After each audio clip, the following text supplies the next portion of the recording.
शिवम जी, मुजफ्फरनगर से। राधे राधे। राधे राधे महाराज जी।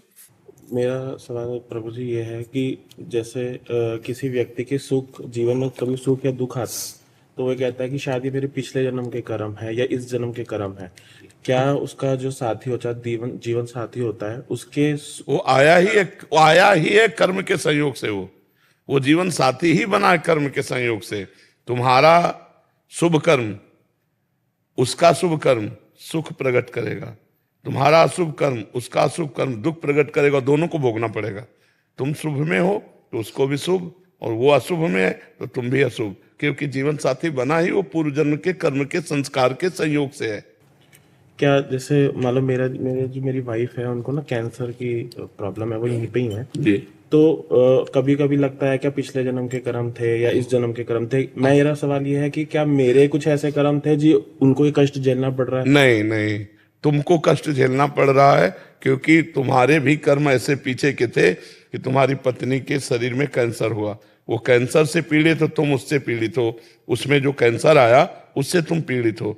पैसा खर्चा होगा, बार बार मृत्यु का चिंतन होगा, कहीं ऐसा ना हो कि बार बार बिछुड़ने का शोक होगा। तो ये आपको ये कर्म के फल स्वरूप है।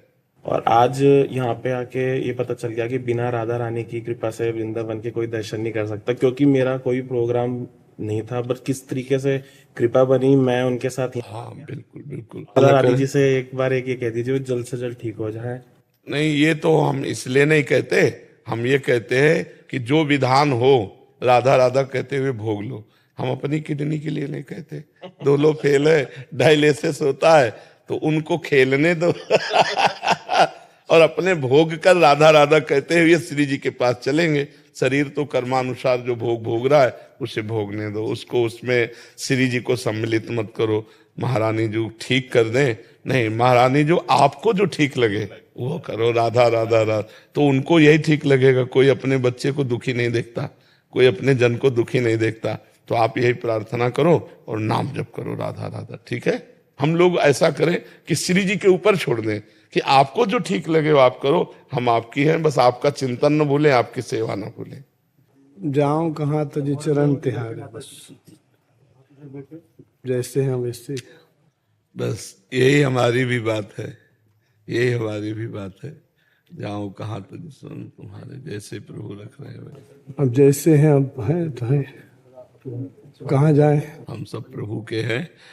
हमको समा सकते हैं तो केवल प्रभु समा सकते हैं, नहीं तो जगत में तो गुणी जनों का आदर होता है और भगवान के दरबार में पतितों को भी पावन किया जाता है। हम सब ऐसे ही हैं, केवल उन्हीं के भरोसे हैं, उन्हीं के सहारे। हम सब ऐसे ही हैं। भेष तो साधु का है, लेकिन रहनी ऐसे ही हैं, जैसे आप कह रहे हो ऐसे ही है। मैं अपने लिए कह रहा हूँ। ले ये तो साधु की दैन्यता है। भगवान की शरणागति ही सर्वोपरि है। शरणागति तभी होती जब अपने में अधमता का अनुभव होता है।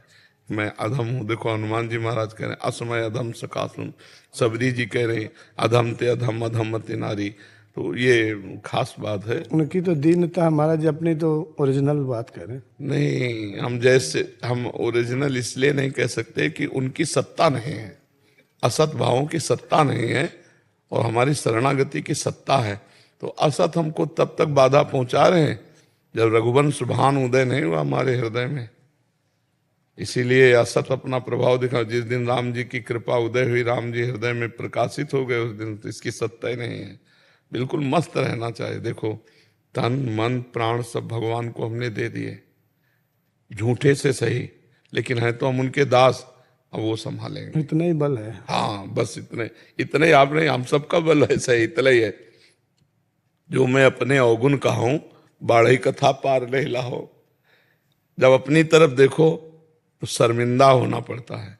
इतने बड़े स्वामी और उनके हम सेवक कहलाते हैं, ऐसे लक्षणों वाले।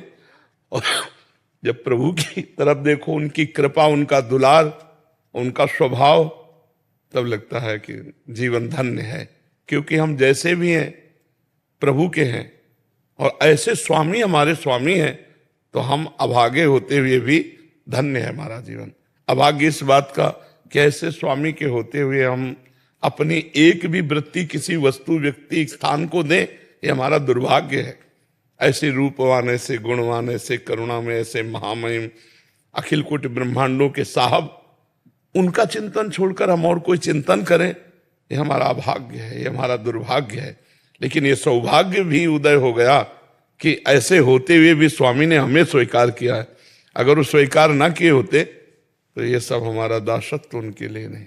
दासत्व है तो हम जब भरत जी अपनी तरफ देखते तो कदम लड़खड़ाते, और जब सिया राम जी के स्वभाव की तरफ देखते तो उत्साह संपन्न होकर चल पड़ते। तो हमें अपनी तरफ देखना बंद करना है, हमें इष्ट की तरफ देखना है, तभी हमारा हृदय आनंदित। महाराज पिछले कार्तिक में आया था ना, तो बहुत घबराहट वाले बताए थे आप, तो फिर बोले थे कोई संत की सेवा बने, गुरु जी की पादुका पधराओ और मंत्र जप करो। तो फिर गुरु जी ने निवेदन किया, तो गुरु जी ओरिजिनल पादुका तो नहीं दिए, वो कपड़े में अचार पादुका पधरा के और दिए और बोले इनको रखो। तो मैं ऐसे करता हूँ, तो उससे मेरे को बहुत लाभ हुआ। जो घबराहट होती थी ना वो अब नहीं है, और मतलब अच्छा भाव संतों के प्रति, सेवा भाव, वो लाभ हो। और नाम निरंतर चलाने, हाँ वो छोटा है। हाँ, उसको अभ्यास में लाओ, जबान से करो। और आपके प्रवचन में सुना कि जहाँ 10-20 बच्चे होंगे ग्वाल वाल, वहाँ कन्हैया होगा, तो फिर यहाँ बच्चों का थोड़ा सा सेवा किया हमने। नहीं ठीक, हलवा पूड़ी साग परसों,